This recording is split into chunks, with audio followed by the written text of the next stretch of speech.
Party ये जनता हमें force कर रही है, जनता हम पे दबाव बना रही है कि आप किसी हालत में ये चुनाव नहीं होना। हमारी क्या हैसियत, क्या औकात?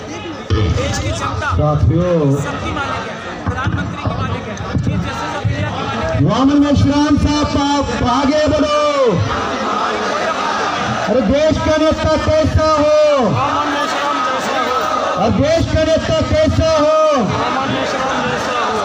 साथियों, आज इलेक्ट्रॉनिक वोटिंग मशीन के विरोध में आप लाखों के तादाद में यहाँ पर इकट्ठा हुए हो। इस देश में आरएसएस के मोहन भागवत के बाप का संविधान लागू नहीं है, मनुस्मृति।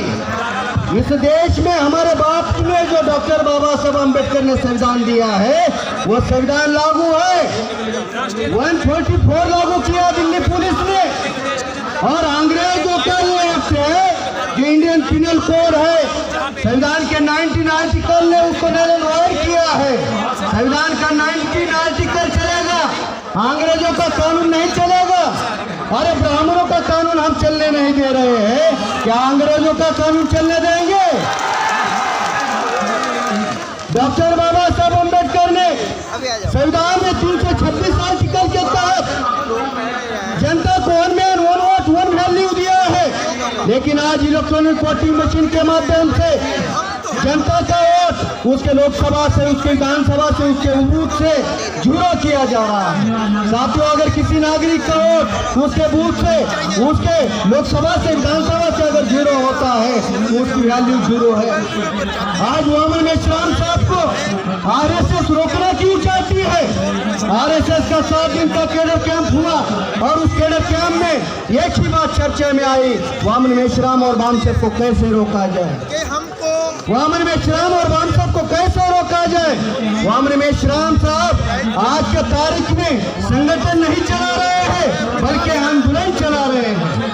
दुश्मन जो है आरएसएस बीजेपी जो है वो आंदोलन से डर रही है। वामन मेश्राम साहब को इसलिए रोकना चाहते हैं क्योंकि वामन मेश्राम साहब ने उनके नीतिगत मामलों के विरोध में राष्ट्रव्यापी आंदोलन खड़ा किया।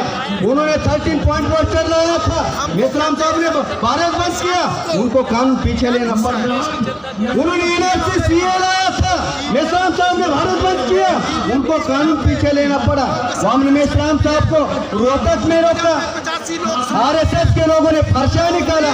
आबे गदेव की औलाद हो, तुम्हारे पास में हथियार है, हमने हथियार म्यान किए हैं, हथियार म्यान किए हैं। इसका अर्थ ये नहीं है कि हथियार चलाना भूल गए हैं, अभी भी वो खून बोल रहा है। भीमा कोरेगांव का 500 लोगों का इतिहास पता है, याद रखना।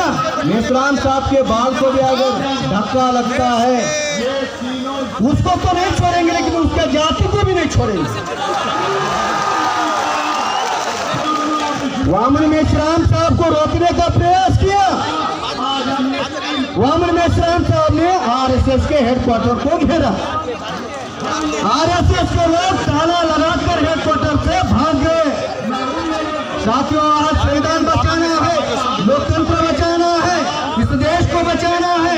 ये केवल इलेक्ट्रॉनिक वोटिंग मशीन के विरोध की लड़ाई नहीं है, ये राजपाट की भी लड़ाई है, ये सत्ता के लिए संघर्ष की भी लड़ाई है। आज उनकी सरकार है, इसलिए वो हमें रोकना चाहती है। अगर हमारी सरकार बहुजनों की सरकार बनेगी तो बहुजनों की मुक्ति का आंदोलन भी खड़ा हो जाएगा।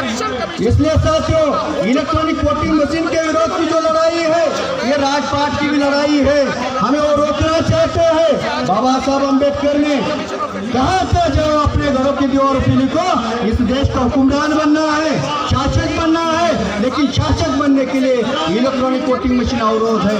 इस अवरोध को पहले छाटना होगा, तभी ना हम शासक बनेंगे, तभी ना हम हमारे समस्या का समाधान करेंगे। इसलिए साथियों, ईवीएम मशीन के विरोध में अगली भी रणनीति माननीय वामन मेश्राम साहब बताएंगे, उस रणनीति पर हम काम करेंगे। मेरी बात आप लोगों ने ध्यान से सुनी, इसके लिए आभार, धन्यवाद। जय भीम।